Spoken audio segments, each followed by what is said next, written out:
Mao din ni guys katong kwan simbahan sa Luon Bohol.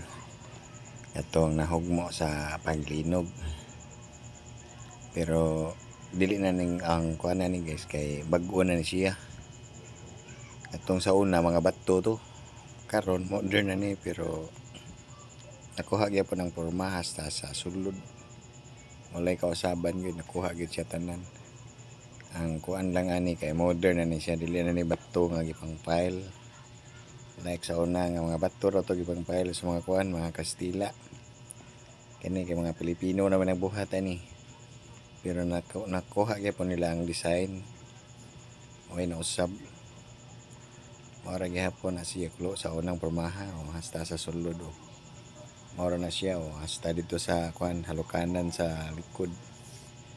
Sa tubangan nga bahin o mao ra gihapon na siya. Pero kuan na siya dili na bato gipang pile. Masa na siya na wow. Kuha gihapon. Oh. Wow. Mga kuha na siya. Ang design gikuha gihapon siya pero alo black na.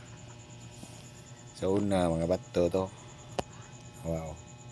May kausaban mao ra gid siyang pormaha. Way na usab siya.